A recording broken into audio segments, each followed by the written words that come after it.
Siapa yang salah gue tanya? Sintayong main turunin line up kayak gitu. Overprot, Gue bukan asli, overprot itu. this time kali ini gue kritik Sintayong. Ya, ini benar, Gue nggak setuju. paham pergantian pemain sama sekali. Ini eksperimen aneh sih sebenarnya. Nggak boleh lu bereksperimen kayak gini. Lu turunin tim yang sebelumnya main bagus. Buat apa lu main bagus kalau next match-nya dicadangin? Gue tanya lu sebagai pemain. Shin Tae-yong membuat 4 perubahan di starting line up saat berjumpa Cina dibanding lawan Bahrain. Sang pelatih tentu punya pertimbangan yang matang dengan keputusan tersebut. Hanya saja, komposisi pemain yang dipilih pada duel lawan Cina tidak cukup optimal. Shain Patinama kewalahan di sektor kiri. Indonesia juga kesulitan mengatur ritme tanpa Tom Haye di tengah. Pada babak kedua, dengan 3 pergantian di awal permainan, penampilan Indonesia membaik.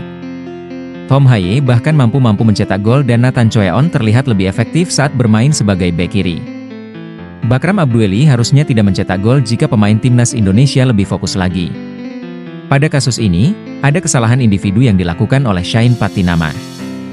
Patinama mengambil resiko terlalu besar saat tidak langsung membuang bola. Lalu, pemain Cina merebutnya dan memberikan umpan pada Bakram Abdueli yang berdiri bebas di depan gawang. Jika dicermati, ada kesamaan proses antara gol Bakram Abdueli dan gol kedua Bahrain ke gawang Indonesia. Apa itu? Para pemain Indonesia lengah pada situasi bola kedua saat set piece, dan membiarkan pemain lawan tanpa pengawalan. Serangan Cina sejatinya tidak terlalu istimewa. Sepanjang laga, mereka hanya mampu melepas 5 shots dengan 3 yang tepat sasaran. Namun, 2 dari 3 shots itu mampu menjadi gol. Ini bukti bahwa lini belakang Indonesia cukup rapuh. Apalagi, proses gol yang bersarang di gawang Martin Paes lahir dari kesalahan koordinasi pemain Indonesia sendiri. Gol kedua Cina harusnya tidak terjadi karena ada banyak pemain di dekat Gao Zhuni yang menjadi pemberi assist. Situasi ini cukup mengherankan. Sebab, pada 3 laga-laga sebelumnya Indonesia bertahan dengan rapat. Cina menunjukkan permainan yang agresif pada babak pertama. Mereka acap kali melakukan duel-duel fisik dengan pemain Indonesia. Namun, pada babak kedua, ada situasi yang tidak biasa. Cina begitu agresif saat merebut bola terutama di lini depan. Namun, saat dalam situasi bertahan, mereka sering terjatuh dengan kontak yang minimal. Apa yang dilakukan Cina adalah bagian dari taktik. Hanya saja, bagi Indonesia, faktor itu bisa merusak ritme bermain yang sedang dikembangkan. Pada 10 menit akhir laga, terutama saat Pratama Arhan dan Malik Rizaldi bermain, Shin Tae-yong menerapkan taktik baru. 2 pemain itu diminta untuk melepas banyak umpan crossing. Arhan, yang bermain di sisi kanan, mampu menjalankan tugasnya dengan baik. Dia banyak melepas 3 umpan crossing.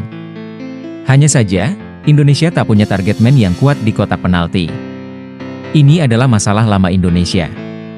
Shin Tae-yong punya beberapa penyerang, seperti Ragnar Oratmangoen dan Rafael Struijk, hanya saja karakter mereka bukan target man. Kekalahan timnas Indonesia dari Cina dengan skor 1-2 pada pertandingan kualifikasi Piala Dunia 2026, Selasa 15 Oktober 2024, memicu banyak pertanyaan terkait keputusan taktis dan strategi yang diterapkan oleh pelatih Shin Tae-yong. Dalam sepak bola, bahkan pelatih terbaik sekalipun tidak luput dari kritik ketika hasil tidak sesuai harapan. Dalam analisis lebih mendalam, kekalahan ini bukan hanya tentang performa individu pemain di lapangan, tetapi juga tentang bagaimana pelatih mengelola situasi taktis ketika timnya menghadapi tekanan besar. Meskipun Shin Tae-yong dikenal sebagai pelatih yang banyak membawa perubahan positif bagi tim, hasil ini menunjukkan bahwa pelatih sekali berdirinya pun tidak lepas dari kesalahan. Bagaimana menurut kalian? Komen aja di bawah ya. Jadi memang jelas terlihat di babak pertama para pemain kita tidak bisa menjalankan perannya dengan baik.